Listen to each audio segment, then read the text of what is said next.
The following story was told by Justin, a writer and mental health advocate from Mental Health Connecticut's Right On program. This story is raw, personal, and may contain language not suitable for younger listeners. Hi, my name is Justin, and I want to share what it's like to be schizophrenic. I had a difficult childhood. I was always antisocial and never played well with others, so I became a fighter. A violent schizophrenic. Despite what you've been told, it's an extremely rare occurrence. Also, despite what you've been told, violent schizophrenics don't just go after random people to let off steam or whatever. We, or at least I, have a them or myself mentality. Either get rid of the troublemakers, or cease the trouble. Like I stated before, this mentality for schizophrenics, or any person with mental illness, is rare. Most of the time, or at least from what I've gathered, those with mental illnesses use the "they're right, it's true" mentality. In short, they take their abuser's word as fact and treat themselves accordingly. Like the lowest of the low. In second grade, I was fart boy. I really don't know how that came about, but it hurt. Hurt to know that my fellow Christian classmates were putting me down, excluding me from their world. Hurt to know that in their eyes I was nothing more than fart boy. The saying goes that sticks and stones may break my bones, and that words will never hurt me. I guess this person was never bullied, or maybe they were, and this mantra of theirs helped them get through the pain. Either way, it's incorrect. It's a human-based sociological phenomena that disapproval and hatred from other humans that surrounds us hurts us. Not physically, no, but psychologically. But no one cares about that, right? We only care about what's physical, that we can see, and not what's mental, that we can feel. I grew up in a Christian household. That meant living Christ-like. That meant putting God first, no idols, no swearing, honor the Sabbath, honor your parents, no killing, no cheating, as in be fair to everyone, no stealing, no lying, love, but no lusting, and do unto others as you would have them do unto you.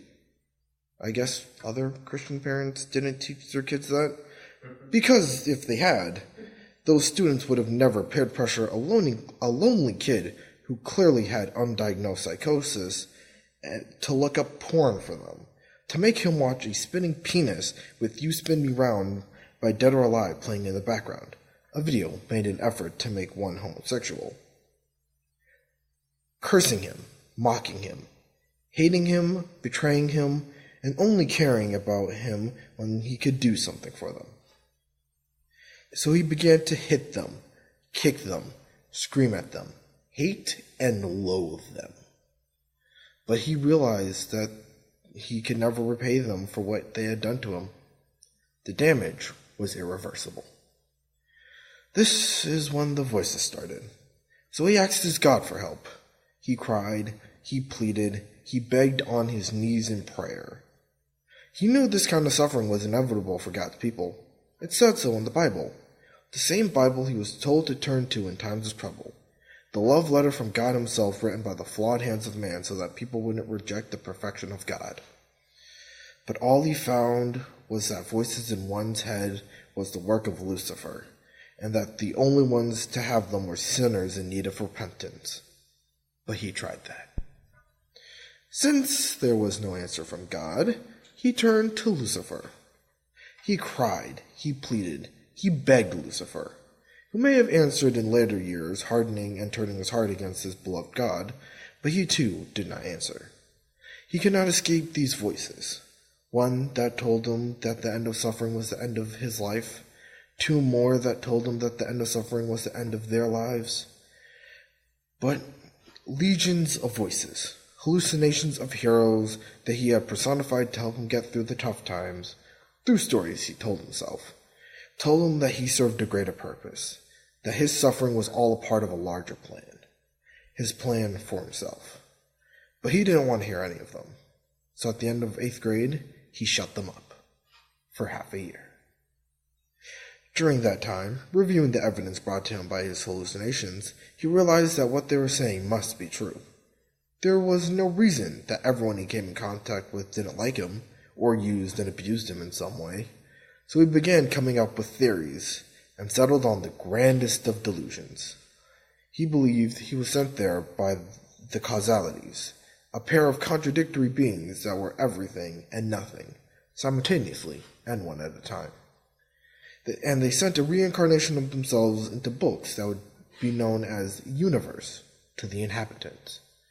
There they would be deemed the worst of the worst, and then upon regaining their powers for all to see, would judge this universe and determine whether or not realities are worth the troubles for causalities to maintain. This theory nicely tied up all the loose ends that both his life and the Bible left dangling. During that same year, just as he thought, things began to get worse.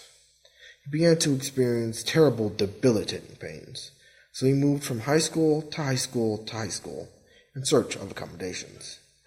He transitioned 2 times, and by the third, not only did he find appropriate accommodations, but he also found acceptance for his mental illness. Up to this point, he never shared his causality theory with anyone, being the most delusional thing that he had ever heard. But he shared it with them anyways, and they concurred that it was a possible version of reality. They too had theorized about their own pain and suffering, and for once, I wasn't alone. For once, I could be loved. For once, I could have friends. I used to make fun of crazy people, but now, knowing their struggles, maybe I was psychotic, and I joined in on the fun of crazy people to divert attention away from my schizophrenic behaviors, afraid that I too would be looked at in this way. But here, and at certain places where those with us with mental illnesses gather, there's community, there's love, there's friendships. Thank you.